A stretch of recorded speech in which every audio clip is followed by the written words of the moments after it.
agregando, porque hay muchos temas que van de la mano igualmente, porque son preocupantes, pero hoy día la idea era abocarnos a la viruela del mono, ¿ya? Pero en paralelo estamos todavía con la pandemia, tenemos estas dos variantes que están generando estragos en la región, estamos también con las enfermedades respiratorias de invierno, que son las habituales, pero hoy día el virus sincicial sobre todo está complejizando muchísimo a nuestros niños, niñas, y es importante también que las miremos de manera integral, no las podemos ver de manera aparte, digamos, porque están complejizando también nuestra salud a nivel regional y país, pero debiésemos estar alerta a todo hoy día en realidad. Así es. Mira, el problema es que la globalización, ¿cierto? Y los viajes hacen que las variantes del virus se vayan también diseminando con mucha rapidez. Por ejemplo, las variantes que nosotros determinamos que ya están presentes en la región desde el viernes pasado, que son la BA4 y la BA5, que son sublinajes de Omicron, eh, están presentes, nacen en África, por así decirlo, allá se identifican por primera vez, luego en Europa, luego en Estados Unidos y luego nosotros acá en la región de Coquimbo, o sea, en Chile, a eso me refiero. Y eso ocurre en muy poco tiempo. Entonces, la característica principal de la movilidad del virus es que se va haciendo cada vez más malo, porque se va transformando en un virus que genera virulencia, que le llamamos nosotros en el área médica, que tiene que ver con cómo tú haces que un patógeno o un virus, ¿cierto?, haga más daño en menos tiempo. A eso nos referimos. Y el daño aquí está dado principalmente porque se transmite con mucha facilidad estas nuevas variantes. Eso quiere decir que si antes una variante enfermaba a 2 casos, en este momento estas nuevas variantes pueden llegar a enfermar un caso enfermo, puede llegar a contagiar a 14 personas más. Y eso lo hace en corto tiempo. Más o menos en 3 días las personas ya empiezan con los síntomas. No es el periodo de 5 días que teníamos en las variantes antiguas. Entonces está cambiando su forma de enfermar a la gente el virus en este momento. Ah, eso es importante también para que lo tengamos en cuenta. Entonces, ¿pero nos sirve mantener las medidas de las que siempre conversamos o hay que ir añadiendo otras? Hay que mantenerlas porque fíjate que si uno utiliza, yo en este momento estoy sola en mi oficina, ¿cierto? Salieron todos para poder sacarme la mascarilla, pero si no estoy sola, en el lugar de trabajo debería usar la mascarilla, por ejemplo. O sea, el uso, ojalá de una mascarilla KN95, que es la mejor, ¿cierto? Ujú. Hacer con la mascarilla en toda la nariz, la boca y el mentón, completo, completo, ¿cierto? Esa es la forma del uso de la mascarilla. Esto protege un 70% de la transmisión del virus, del coronavirus. Lo otro es el lavado de manos por 40 segundos, que es con agua y jabón, no es solo el agua, porque este virus tiene una bicapa lipídica que se llama, que lo rodea, así una cosa redonda, ¿ya? Esa es la bicapa. Y adentro de esta pelota está el material genético. Pero en esta pelota, que es la bicapa, que es lipídica, como es de grasa, por eso se llama Ujú. lipídica, ¿ya? Se puede romper la grasa con el jabón. Igual que cuando usted lava, por ejemplo, una asadera para un asado, para el 18, ¿cierto? La manera de sacarle la grasa es con agua y con jabón, con detergente. Entonces, eso es lo que rompe la matriz de grasa. En el virus del coronavirus sucede exactamente lo mismo. O sea, no sirve que tú te laves las manos solo con agua. Tienes que lavártela con jabón para que se rompa esa capa de grasa que tiene el virus, ¿ya? Y tampoco entonces sirve tanto, ¿cierto? Que es como el alcohol que nosotros nos aplicamos, porque eso da una sensación como que ya tengo mis manos limpias. Claro. Falso. Tiene destruido un poco del virus, pero no tiene. El alcohol no destruye al virus como el agua y el jabón. El agua y el jabón lo destruye completamente. Entonces, ojo con eso, porque el uso de estas sustancias, ¿cierto? Pueden minimizar la cantidad de virus, pero no va a destruir todos los virus que tienen en las manos. Por eso hay que lavarse las manos con agua y jabón, 40 segundos. Y lo otro, que ha sido súper cuestionado, pero la presencia del virus en los aerosoles, que significa que está aquí en el aire, ¿cierto? y que tú entonces si respiras el aire, te contagias porque él permanece en el aire. Entonces lo que tenemos que hacer es mantener abierta la ventana, yo tengo un ventanal grande aquí que siempre está abierto, y la puerta de allá abierta para que se cruce el aire y pueda entonces hacer que decante el virus al piso, porque él permanece en el aire porque el ambiente está caliente, pero si tú le cambias la temperatura al aire, los virus y cualquier partícula se caen al piso, y por eso es la importancia de ventilar los lugares de trabajo, por ejemplo. Sí, importantísimo todo aquello, doctora. Y podemos ir adentrándonos ahora ya en lo que implica la viruela del mono para ir conceptualizando. Se trata de una zoonosis, se trata de una enfermedad que ya está en manos para que nos vaya comentando un poquito. Hoy día también se comentaba respecto de la situación en nuestro país, los casos que van, cuáles son los síntomas, cómo se diagnostica, que también es importante para generar conciencia en la comunidad. Sí, mira, esto es relevante porque aparece la viruela del mono en algunos países, ¿cierto? Que no fueron cercanos a nosotros, como todos estos virus, aparece en África, por ejemplo, de nuevo. Y desde allá la característica es que se demoró muy poco en diseminarse, porque en junio ya teníamos casos, los primeros días de junio habían, de mayo, perdón, en mayo habían casos en España, habían casos en Estados Unidos, en Italia, etcétera, ¿ya? Y de esa manera a América ya llega en junio, ¿cierto? Del 20 de mayo al 6 de junio se demoró en cruzar, ¿no es cierto?, muy rápido hacia los países cercanos a nosotros, y el 17 de junio ya aparece el primer caso en Chile. Entonces, y aparece muy rápido, el 17 aparecen 6 casos más rápidamente en menos de 2 semanas. Entonces, la forma de actuar en nuestro sistema chileno es actuar con un equipo de respuesta rápida que le llamamos nosotros, que está preparado para emergencias, somos los epidemiólogos del país, ¿cierto?, que reaccionamos rápidamente ante una infección que puede diseminarse en la población. Porque aquí la idea es que uno identifica un caso, lo aíslas y ese caso no contagia a nadie más, o contagia a los que no sabían que él estaba positivo hacia atrás, Claro. pero no contagia a nadie más hacia adelante. Entonces, la idea de la viruela del mono es identificar los casos sospechosos y lo más importante es enviarlo a aislamiento, ¿ya? Por eso es que esto como requiere la obligatoriedad de que tú tienes que mantenerte en aislamiento, tuvo que ser publicado en el diario oficial, ¿cierto? Y esto yo lo publiqué hace muy pocos días y dice, ¿no es cierto?, relación con que en el diario oficial la ministra de Salud lo publica el mismo día 17 de junio, cuando aparece el primer caso en Chile. Y hace entonces referencia a que es obligatorio el aislamiento de los sospechosos. Ah, Ahora, perfecto. ¿qué quiere decir esto? Que si nosotros en la región, por ejemplo, encontramos un caso sospechoso o aparece un caso sospechoso, le tenemos que dar indicaciones de dónde va a ser el aislamiento. Y el aislamiento asegura que nadie más de la población se va a poner en contacto con él. ¿Ya?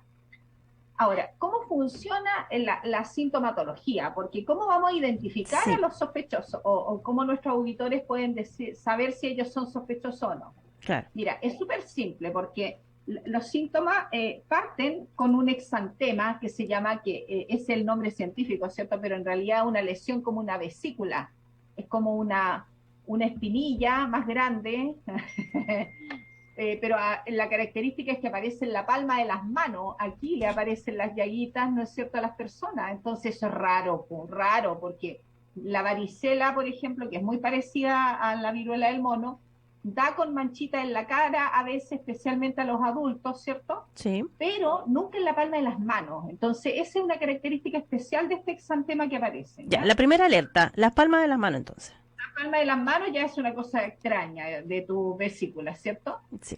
Entonces, además, tienes que tener alguno de estos síntomas que yo te voy a señalar. Mira, tener más de 38,5 grados de fiebre. O sea, la viruela del mono se caracteriza por presentar una fiebre muy alta. Para nosotros Ya. 38,5 es muy alta, Sí, pues, porque el COVID, ¿se acuerdan que es 37,5? exactamente. Es 38,5. 38,5 ya. Pero hay casos, los Ujú. casos que tuvimos, por ejemplo, en la Araucanía, no presentaron fiebre. Entonces, hay algunos que no presentan fiebre, sino que presentaron, mira, por ejemplo, el caso de Araucanía presentó eh, costras en la piel, acompañado de decaimiento como fatiga, y Ya. adenopatías. Las adenopatías son como ganglios que a uno se le inflaman aquí, uno se toca aquí abajito de la oreja, por ejemplo, y te aparece como una pelotita. Esos son los ganglios inflamados. Ah, O te toca perfecto. acá en la clavícula, ¿cierto? Ujú. La clavícula es esta parte de aquí, ¿cierto? Te Claro. toca y ahí tienes inflamado también con unos ganglios. Entonces, eso se llama adenopatía, ¿ya? Para que la gente lo aprenda a reconocer. Ya, perfecto. Entonces, puede que tú tengas estas manchas y tienes esta adenopatía y no tengas la fiebre. Igual es sospechoso entonces de viruela del mono. Ahora, todo esto tiene que ir acompañado de un antecedente importante, que tú hayas tenido contacto con alguien que estuvo en el extranjero, por ejemplo, ¿ya? Ya. O sea, todos los casos en Chile, la gran mayoría fueron contactos de personas que viajaron a Europa, la gran mayoría, ¿ya? O que viajaron a países donde estaba la viruela del mono, pues. Claro. Ahora, esto es medio difícil porque en Chile bastaría con saber que estuviste en contacto con el caso que estuvo en Araucanía, por ejemplo, o Buen con los punto. casos que están en la metropolitana. Entonces, como uno no sabe si el caso no tiene idea quién es, ¿cierto? Siempre Sí. uno tiene que sospechar nomás e ir al médico a que te hagan el examen, porque el dato del país o de contacto con el extranjero es lo más probable que te pueda hacer sospechar de viruela del mono. Pero en este momento, como ya está dentro del país, es Ujú. más difícil solo separar la variable de que haya estado en contacto con viajeros. ¿Ya? Ah, perfecto. ¿Ya? Doctora, Ahora, entonces, mire, haciendo una rebobinación, siempre está presente en los síntomas el tema de las eczemas en las manos. siempre. Siempre. No necesariamente solo en las manos, puede que Ya. te aparezcan las vesículas en otras partes del cuerpo, en la cara, en la guatita, en las piernas y en la zona genital. Ah, la zona genital también. Ya, buen punto. Ya, Podrían aparecer ahí, uno creer que es otra cosa y puede que sea la varicela del mono, porque como es contacto directo, piel con piel, como uno se lo contagia, puede haber sido, ¿no es cierto?, en un acto íntimo también de contacto. claro.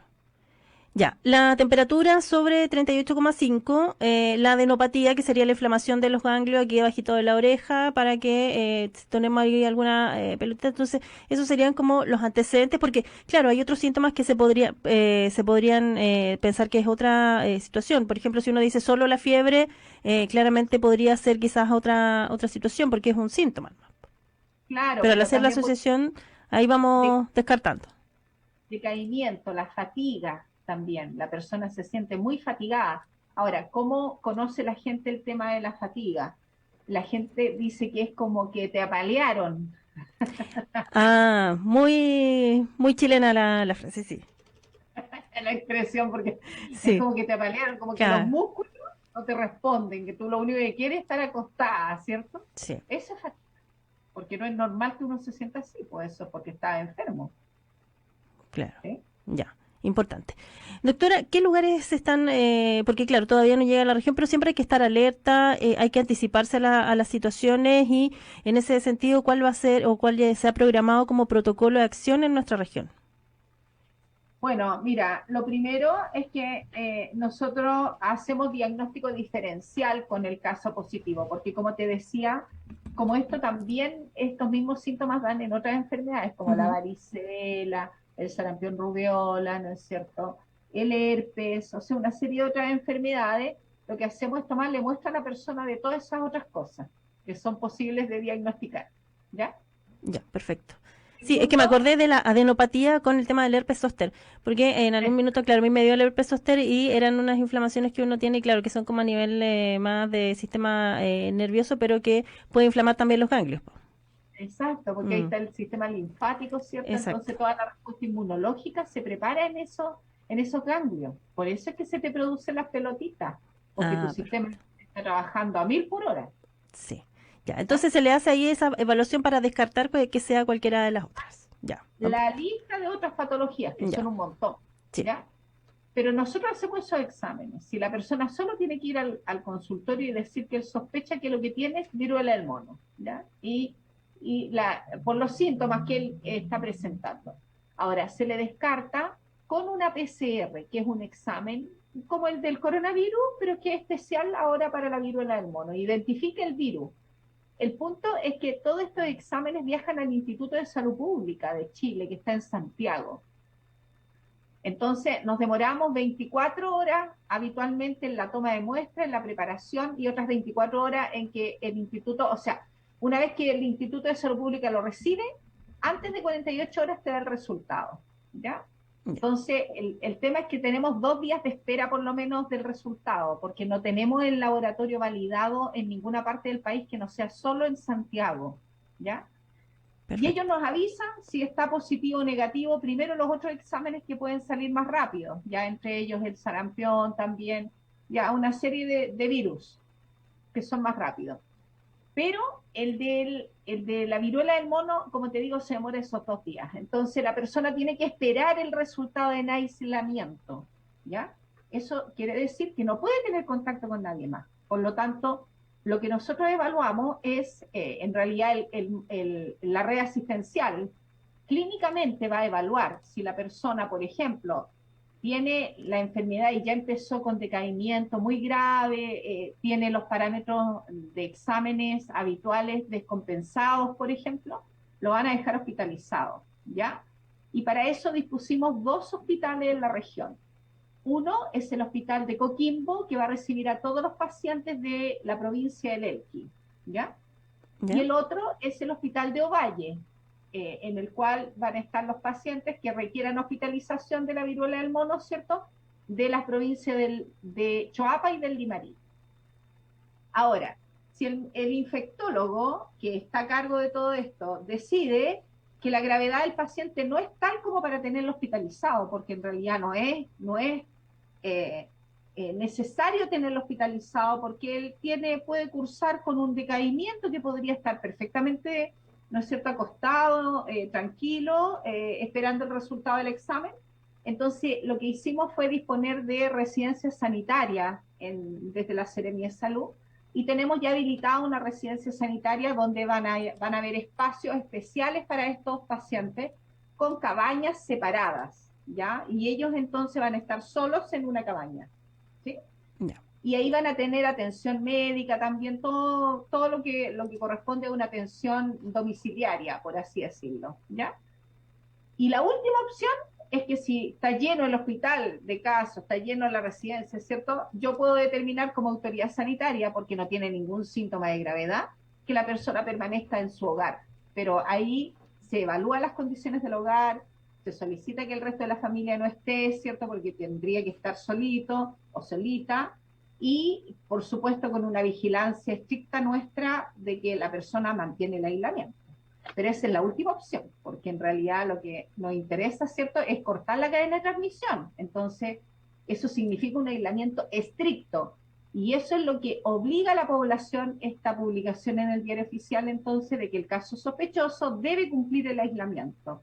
Incluso podemos utilizar la fuerza pública si es que la persona no quiere cumplirlo. Buen punto.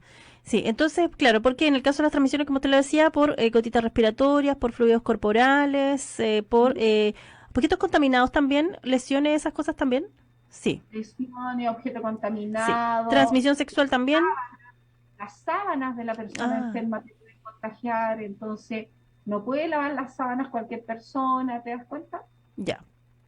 Perfecto. Por eso es que tiene que estar o en el hospital o en la residencia donde yo tengo gente preparada, con equipo de protección personal para tocar las cosas de un enfermo. Ya.